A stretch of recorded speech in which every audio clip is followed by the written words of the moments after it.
Captain Elena Vasquez stared at the main screen of her ship, the Meridian's Hope. The stars looked the same as always in this part of space, cold, distant, and quiet. Her crew had been out here for 3 months, mapping new systems and looking for planets that humans might one day call home. "Captain, we're getting something strange," said Dr. Sarah Chen from her station. Sarah was the ship's expert on alien life, though she had never actually found any. Most planets they visited were empty rocks or gas balls with nothing living on them. Elena walked over to Sarah's console. "What kind of strange?" "There's something big out there. Really big, and it's giving off energy signals I've never seen before." Sarah pointed to her screen. "It's about 2 million kilometers away, drifting between the 3rd and 4th planets." "Could it be a ship?" asked Commander James Park. He was Elena's second in command, always worried about threats to their mission. "If it is, it's bigger than anything we've ever built," Sarah said. "The readings show it's almost 3 kilometers long." Elena felt her heart beat faster.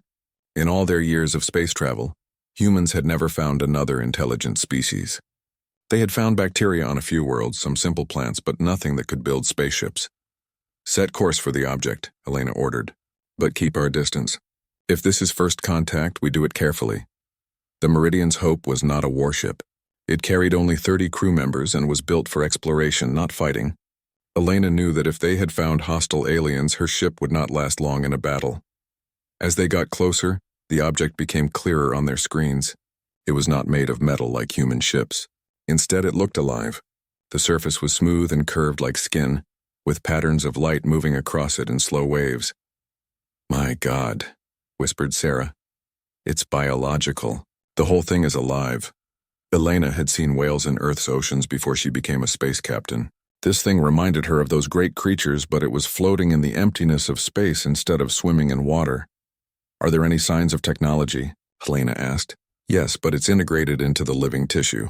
I'm seeing structures that might be engines, power sources, life support systems, but they're all grown, not built." Sarah's voice was full of excitement and fear. As they moved closer, they could see that the creature was covered in thousands of small openings.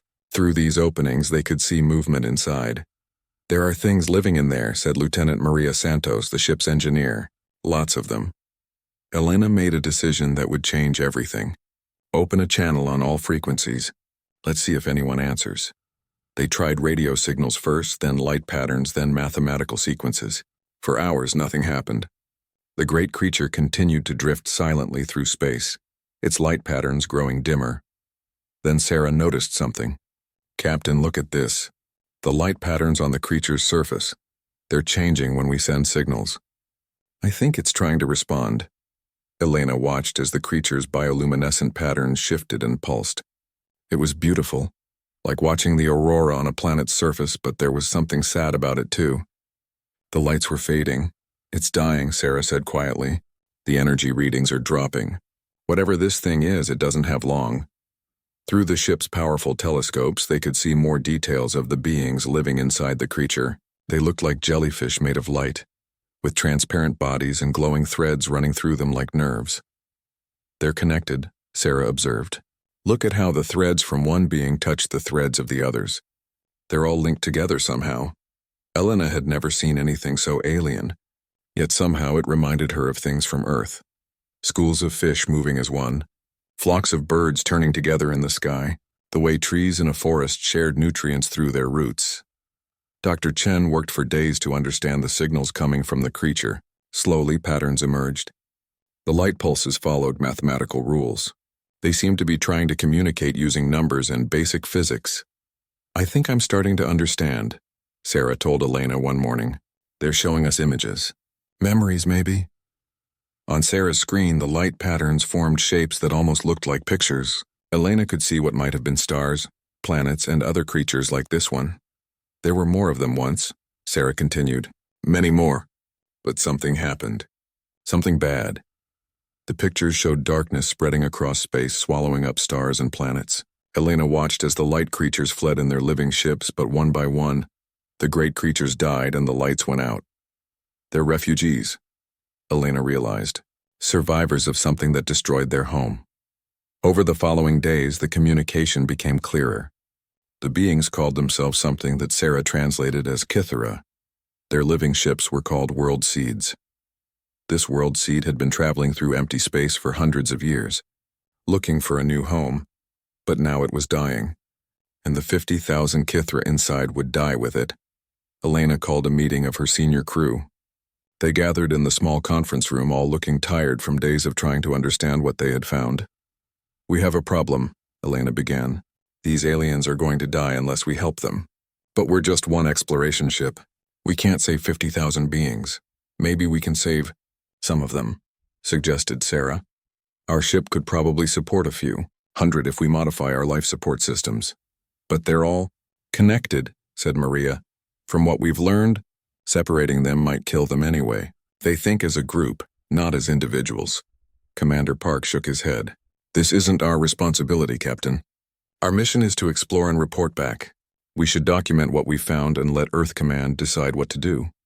By the time Earth Command makes a decision, they'll all be dead," Elena replied.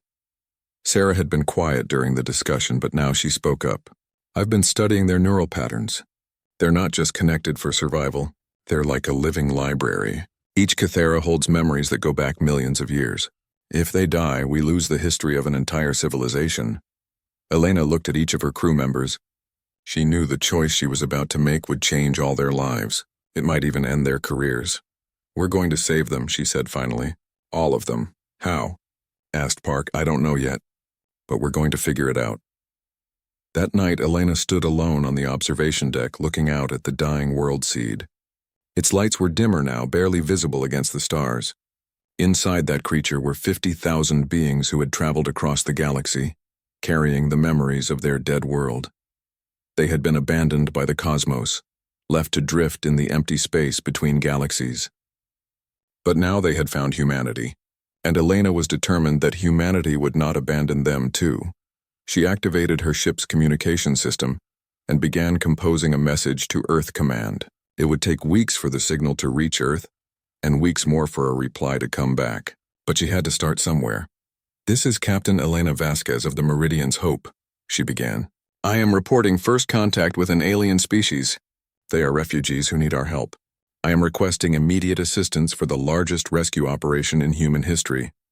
As she spoke, the world seed's lights pulsed weakly in the darkness, as if the Kithera somehow knew that their long journey through the cold and empty universe might finally be coming to an end. Elena Vasquez had not slept well in 3 days. Every time she closed her eyes, she saw the fading lights of the world seed. The great creature was dying faster now, and with it, 50,000 Kithera faced extinction. Her message to Earth Command had been sent, but the reply would not come for weeks. The Kithera did not have weeks. According to Dr. Chen's calculations, the world seed would die within days. "Captain, you need to see this," Sarah called from her lab. Elena found her hunched over a microscope, studying tissue samples they had carefully collected from the world seed's outer surface. "What am I looking at?" Elena asked, peering into the microscope. "Kithera neural tissue, but it's not just individual nerve cells. Look at how they connect." Sarah switched to a different view. "Each Kithera is like a single brain cell in a much larger mind. When they link together, they form something bigger than any one of them could be alone." Elena pulled back from the microscope. "What does that mean for us?" "It means we can't just save some of them. If we separate them into small groups, it would be like cutting up a human brain and expecting the pieces to still think. They need to stay connected to survive as who they are." Commander Park entered the lab, looking frustrated. "Captain, I've run the numbers 10 different ways. Our ship can support maybe 500 Kithara, and that's if we shut down half our systems. We cannot take 50,000 beings aboard this vessel." Elena felt the weight of impossible choice pressing down on her. Save a few and watch the rest die, or watch them all die together. Neither option felt like something she could live with. "There has to be another way," she said. Dr. Chen had been spending more and more time trying to communicate with the Kithera. She had learned to interpret their bioluminescent patterns well enough to hold basic conversations. The eldest Kithera, who called itself the First Echo, had been sharing memories with her. "Elena, you need to see what they've shown me," Sarah said, connecting her neural interface headset to the main screen. The screen filled with images that took Elena's breath away. She saw cities that grew like coral reefs in the depths of space, their walls pulsing with life. She watched Kithera artists create sculptures from gravitational waves, shaping space itself into beautiful forms. She experienced their music, which was made from the mathematical patterns of star formation. This is their civilization, Sarah explained. Or was. They called their home Galaxy Lumenis. It was full of life, full of wonders we can barely imagine. The images changed, showing something Elena could only describe as a wave of darkness. It moved across the galaxy like a disease, turning bright stars into cold, dead rocks. Planets went silent. Entire star systems vanished into emptiness. They called it the Silence, Sarah continued. It destroyed everything. The Kithara barely escaped in their world seeds. They've been running ever since, watching their living ships die one by one. Elena watched the memories play out on the screen. She saw the last desperate moments as world seeds died in the empty space between galaxies, their lights going out forever. Each death meant the loss of thousands of Kithara and millions of years of accumulated knowledge. How many are left? Elena asked. This is the last one. The last world seed, the last of the Kithara. When this creature dies, an entire galactic civilization dies with it. The weight of that knowledge settled on Elena like a physical force. She was looking at the final chapter of a story that had lasted millions of years, the last survivors of a dead galaxy, drifting in the cold space between stars. Captain, Lieutenant Santos said over the intercom. You need to come to the engine room. We have a problem. Elena found Maria working frantically at her console, surrounded by diagnostic screens showing red warning lights. What's wrong? Elena asked. It's the world seed. It's affecting our ship. The energy fields it's putting out are interfering with our systems. If we stay this close much longer, we could lose life support. Elena felt her heart sink. Even if they wanted to stay and watch over the dying creature, they might not be able to. How long do we have? Maybe 6 hours before our systems start failing. 8 hours maximum. Elena called another crew meeting. This time the mood was even more desperate. They sat around the small table, all looking at the impossible situation they faced. We can't save them all, Park said bluntly. We need to accept that and focus on what we can do. Save a few hundred, preserve their knowledge, and get back to Earth. You're talking about choosing who lives and who dies, Sarah replied angrily. How do we make that choice? How do we tell 50,000 beings that we're only taking 500 of them? The same way rescue ships choose who to save when there aren't enough lifeboat, Park answered. We save who we can. Elena understood Park's reasoning, but something about it felt wrong. Throughout human history, the greatest moments had come when people refused to accept the impossible, when they found a third option that no one had seen before. What if we don't take them aboard our ship? Helena said suddenly. The others looked at her in confusion. What do you mean? Asked Maria. Our ship can't support 50,000 Kithara. But what if we build something that can? Sarah shook her head. Elena, we're one exploration vessel. We don't have the resources to build something that massive. We don't, but humanity does. Elena stood up and began pacing. Earth has hundreds of colonies now, thousands of ships, millions of people. We send out a call for help. A real call. Not just to Earth Command, but to everyone. Even if other ships came, it would take weeks or months for them to get here, Park pointed out. Then we buy time. We figure out how to keep the world seed alive until help arrives. Maria looked thoughtful. The creature is dying because its biological systems are failing. But if we could supplement those systems with our technology, life support for a 3-kilometer organism, Park said. That's impossible. Maybe not, Maria continued. We don't need to replace its organs. We just need to help them work better. Give the creature's failing systems a boost. Sarah was already running calculations on her tablet. If we rerouted power from non-essential systems, we could create an energy field that might stabilize the world seed's cellular structure. It wouldn't cure it, but it might slow down the dying process. Elena felt hope stirring in her chest for the first time in days. How long could we keep it alive? Maybe a few weeks, maybe longer if we're lucky. It was a desperate plan with almost no chance of success. They would be risking their own ship to save creatures they had just met. If it failed, they might all die together in the empty space between planets. Elena looked around the table at her crew. These people had followed her across the galaxy, trusted her with their lives on a dozen dangerous missions. Now she was asking them to risk everything for aliens they barely understood. I can't order you to do this, she said quietly. This goes beyond any mission parameters. If you want to leave, if you want to follow standard protocol and report back to Earth Command, I'll understand. Park was quiet for a long moment. Finally, he spoke.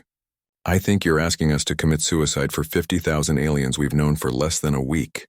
Elena nodded. Maybe I am. In that case, Park continued with a slight smile, I guess we'd better get to work. Because if we're going to do something this crazy, we're going to do it right. Sarah was already pulling up technical diagrams. I'll start working on the energy field modifications. Maria, I'll need you to help me figure out how to interface our technology with biological systems. Elena felt a surge of pride in her crew. They were about to attempt something that had never been tried before, with technology that didn't exist yet, to save a species that most humans didn't even know existed. But as she looked out at the dying world seed, its lights flickering weakly against the stars, she knew they had to try. The Kythera had been abandoned by the cosmos once already. Humanity would not abandon them again. Elena's emergency broadcast reached Earth after 2 long weeks. Her message was simple but urgent. Humanity had found its first alien species and they were dying. The response that came back was not what she had expected. Dr. Chen was monitoring Earth's communication networks when the first replies started coming in. What began as an official government response quickly became something much larger and more chaotic. Elena, you need to see this, Sarah called from her station. The main screen filled with news broadcasts from Earth and its colonies. A young man with dark hair and intense eyes was speaking directly to the camera. Elena recognized him immediately. It was Miguel Vasquez, her younger brother. My sister Elena is out there right now trying to save 50,000 refugees, Miguel said to his audience of millions. These beings have been floating in space for hundreds of years, carrying the memories of an entire dead civilization. They found us and now we have a choice. Do we help them, or do we let them die alone? Elena watched in amazement as her brother's social media following exploded. Within hours, the story of the Kythera was spreading across human space faster than any official news could travel. Look at this, Sarah said, switching to another channel. It showed protest demonstrations on Mars, with people carrying signs demanding that the government help the aliens. On Luna Colony, engineers were already designing habitat modules for non-human biology, but not everyone was supportive. Another channel showed angry crowds shouting about the dangers of bringing aliens to human space. Politicians debated whether Earth could afford to help, or whether the Kythera might be a threat. The public is split, Commander Park observed. About half want to help, half think we're making a terrible mistake. Elena felt a mix of pride and worry about her brother's actions. Miguel had always been the activist in their family, but now he was putting himself at risk to help people he had never met. The political arguments might have gone on for months, but then something unexpected happened. A message came from Luna Colony's agricultural division. Dr. Kenji Nakamura, an engineer who designed the colony's vertical farms, had been studying Elena's reports about Kythera biology. Captain Vasquez, his message began, I think I have a solution to your problem. The symbiotic relationship you describe reminds me of something we use in agriculture. Fungal networks that connect plant roots. What if we could create artificial ships that work the same way? Elena studied Nakamura's designs with growing excitement.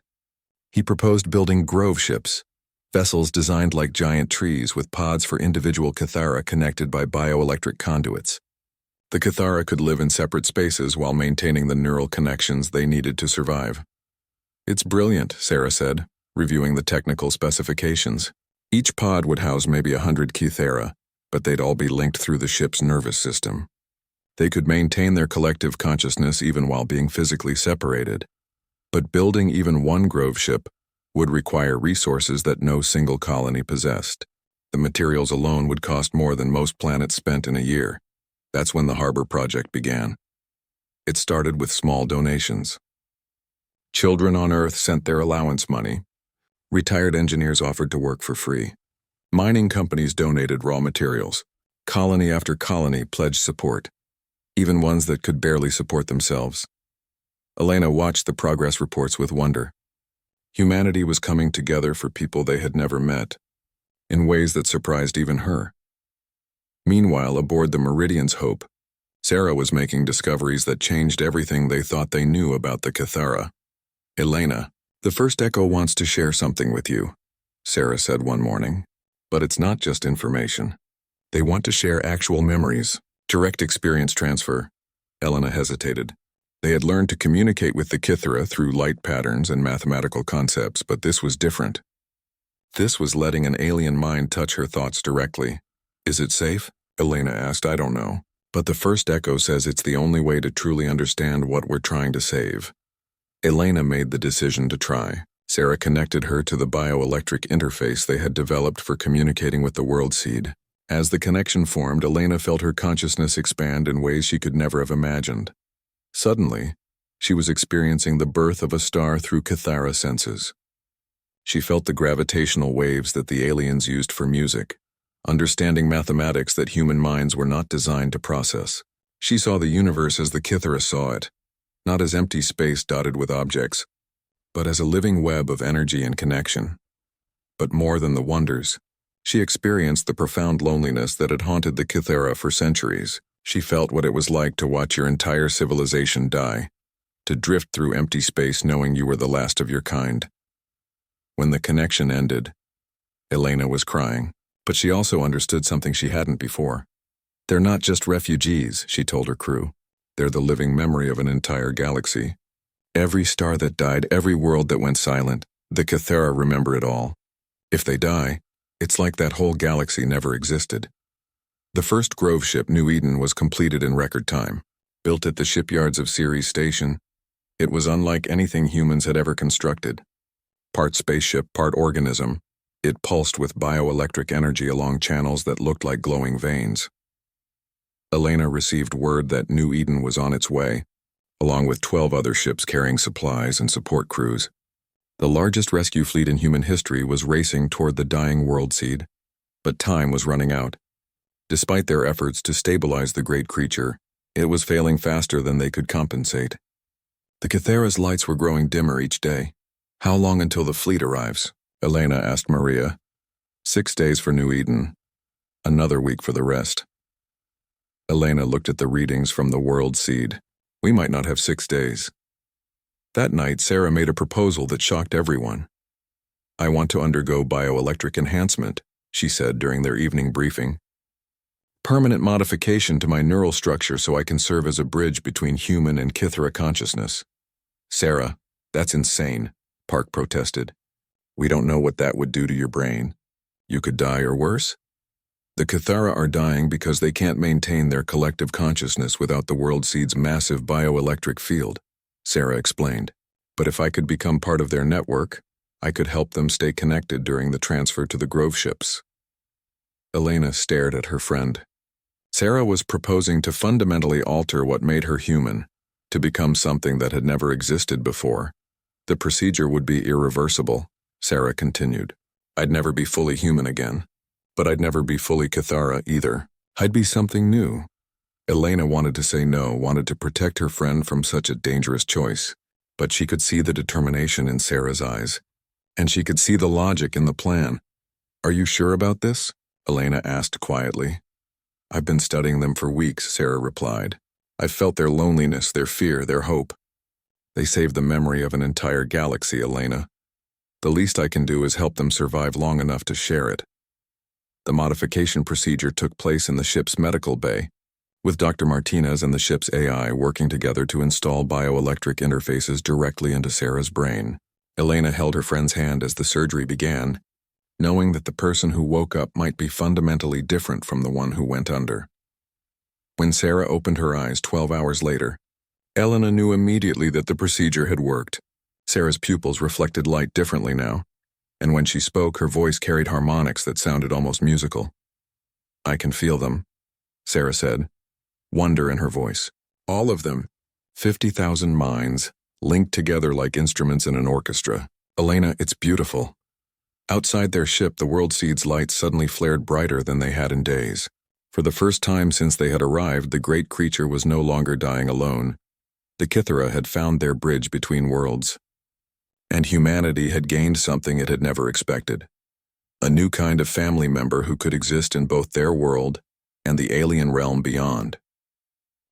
The arrival of New Eden was the most beautiful and heartbreaking thing Elena had ever witnessed. The Grove ship emerged from hyperspace like a living constellation, its bioelectric patterns pulsing in rhythm with the dying world seed.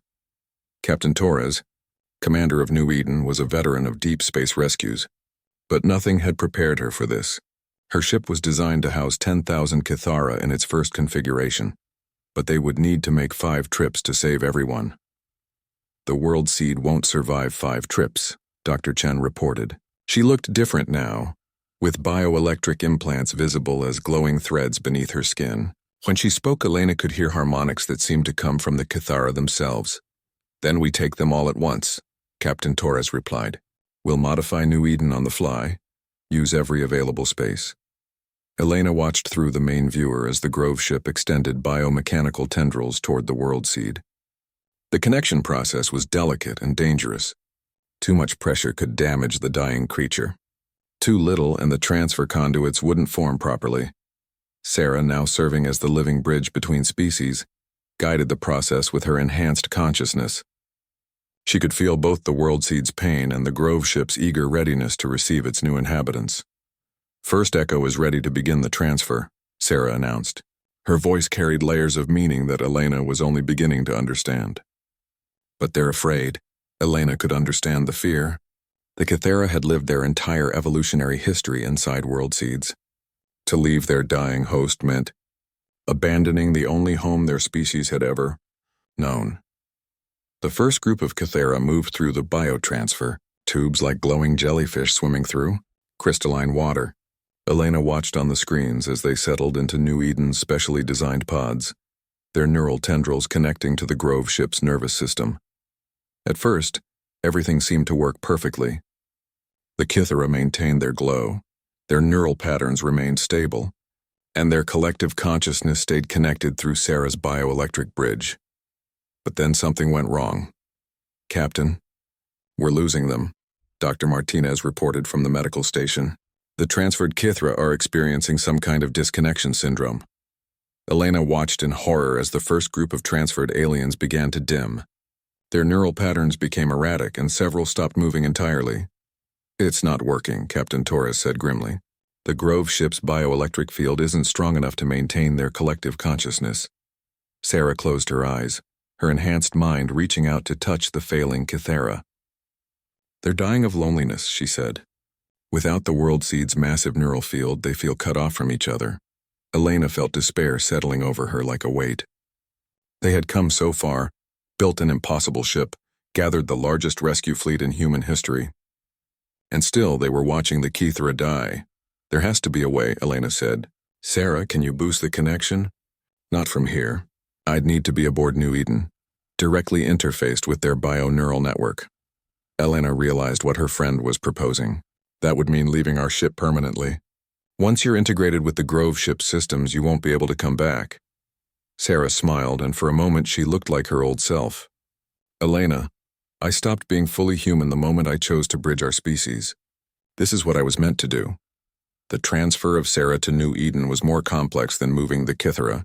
Her enhanced neural structure had to be carefully disconnected from the Meridian's Hope and integrated with the Grove ship's bioelectric network. Elena watched her friend disappear into the Grove ship's neural core, a chamber that looked like the inside of a giant flower made of light and living circuitry. Sarah's consciousness expanded across the entire ship, becoming something that was part human command system, part Kithara collective node.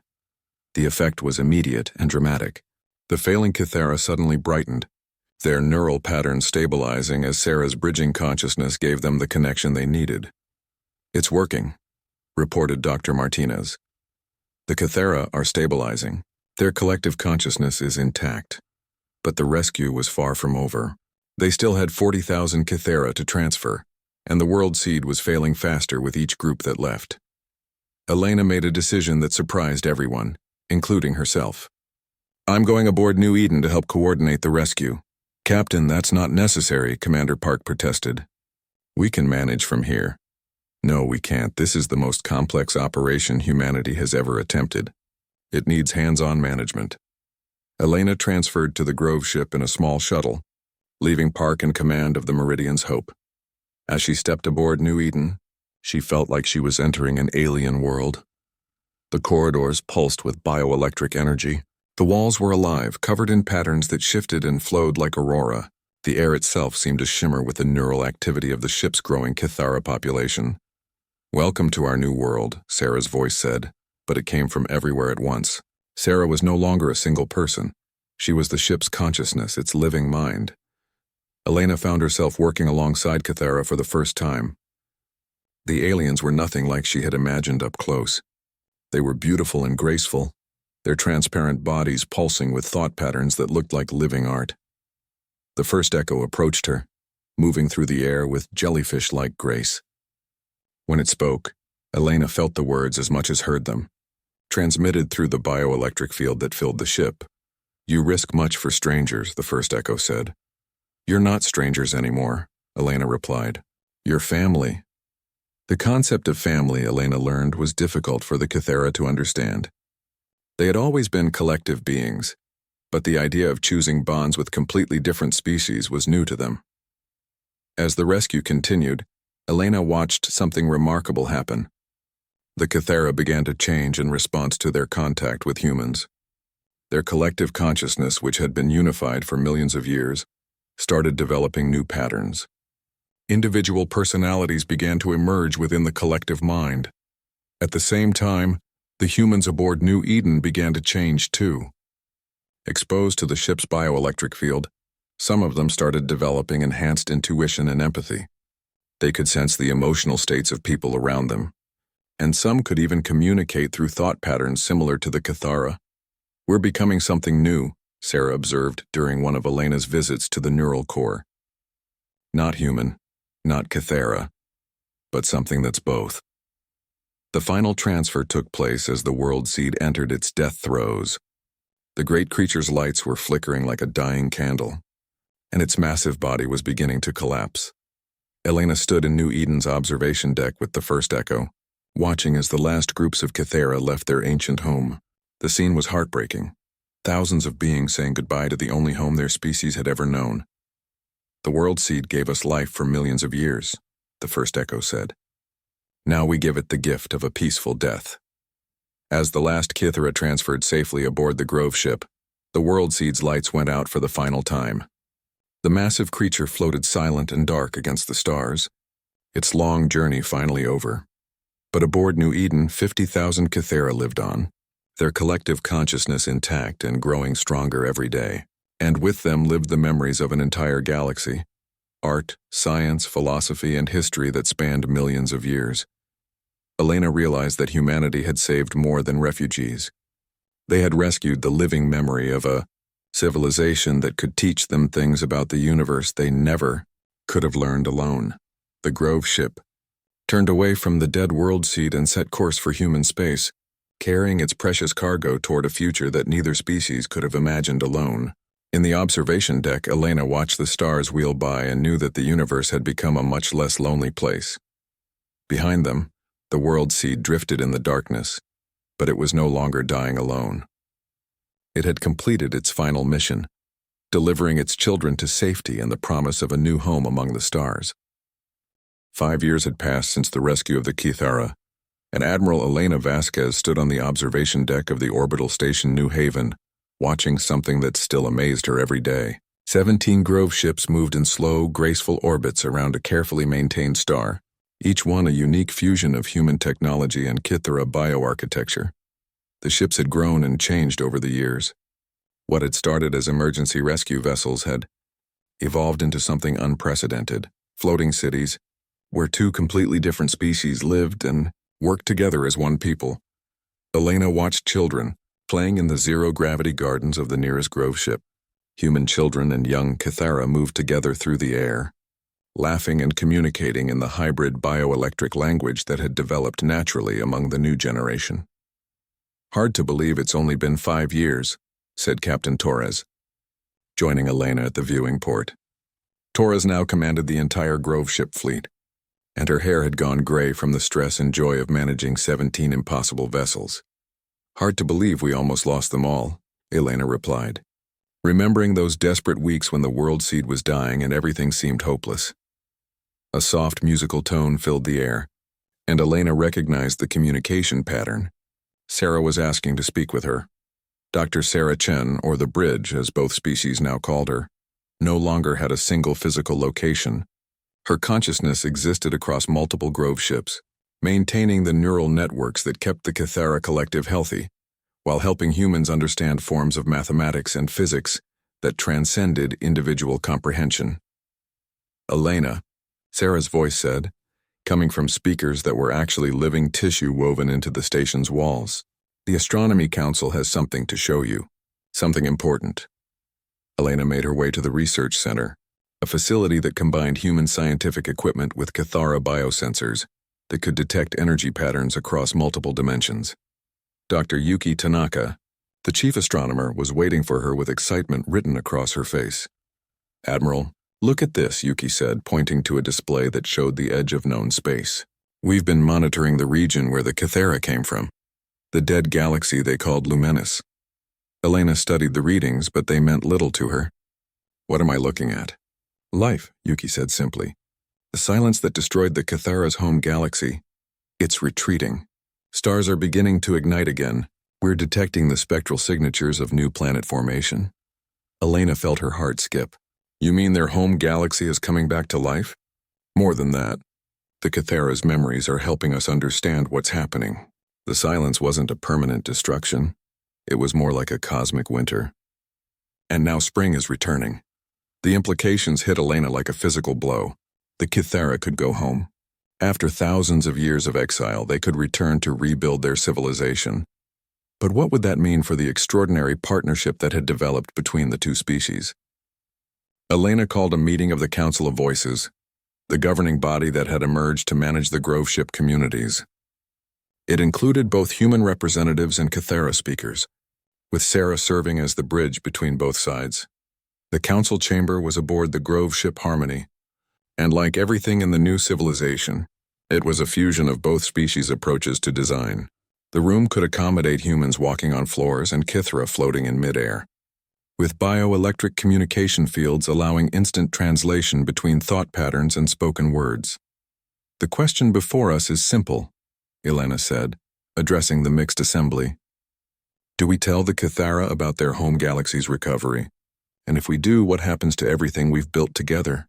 Maria Santos, now the chief engineer for the entire Grove fleet, spoke first. "We can't hide this from them. It wouldn't be right and it wouldn't be possible. The Kythera astronomers will discover it themselves within weeks. The first echo, now ancient beyond measure but sustained by human medical technology, pulsed with the deep blue patterns that indicated deep thought. When it spoke, its words rippled through the bioelectric field like music. For thousands of years we dreamed of home. But we have learned something we never expected to learn, that home is not a place. Home is the people who choose to love you." A younger Kythera, one of the generation born aboard the Grove ships, added its voice to the discussion. "The humans saved us when the cosmos abandoned us. We are no longer the same species that fled Luminous. We are something new." Elena listened to the debate with a mixture of pride and sadness. The decision, she knew, would define the future of both species. Dr. James Park, her old second-in-command who now served as the diplomatic liaison with Earth, raised a practical concern. Even if some Kythera want to return home, the journey would take millions of years. The Grove ships, for all their improvements, aren't faster than light vessels. "Actually," Sarah's voice said, filling the chamber with harmonic overtones, "we've been working on that problem. Combining human hyperspace theory with Kythera biodimensional knowledge, we think we can build something new, ships that don't just travel through space but grow through it." Elena felt the familiar surge of wonder that had defined the last 5 years. Every time she thought she understood the limits of what human Kythera cooperation could achieve, they surprised her again. The debate continued for days, with representatives from all 17 Grove ships participating.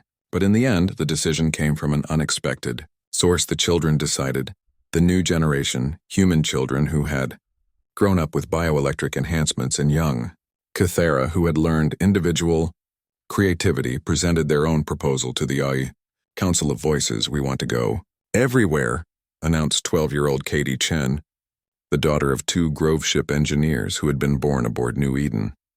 Her bioelectric implants glowed softly as she spoke, allowing her to communicate simultaneously with the Kythera children floating beside her.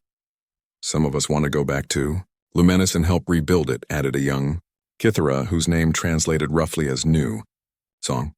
"Others want to stay here and keep building this new kind of civilization." And some of us want to go to places nobody has ever been before. Elena looked at the children, Human and Kythera, their forms of communication so intertwined that it was sometimes hard to tell who was speaking, and realized they had found the answer that the adults had missed. "We don't have to choose," Elena said suddenly. "We can do all of it." The project that emerged from those discussions was the most ambitious undertaking in the history of either species. They would build 3 types of vessels: memory ships to carry volunteers back to Lumenis to begin the work of restoration, garden ships that would remain in human space to continue developing the hybrid civilization, and explorer ships that would carry mixed crews to parts of the galaxy that neither species had ever seen. The construction took 2 years and required resources from across human space. But the response was overwhelming. Colonies that had contributed to the original rescue now competed to help with the new project. Elena stood once again on the observation deck of New Haven, but this time she was watching something unprecedented. The Memory Garden, a bioship that was part grove ship, part human colony vessel and part something entirely new, was preparing for its million-year journey to the reborn galaxy. Sarah's consciousness would guide it, her hybrid awareness serving as the bridge between species even across the vast gulfs of space. The ship carried 10,000 volunteers, both human and Kythera, along with the preserved memories of the lost Lumenis, a civilization. But it also carried something new, the knowledge and experience of the hybrid civilization that had grown up in the grove ships. The returning Kythera would not just rebuild their old world, they would build something that had never existed before. Elena felt a hand on her shoulder and turned to see Miguel, her brother, who had become one of the leading advocates for interspecies cooperation.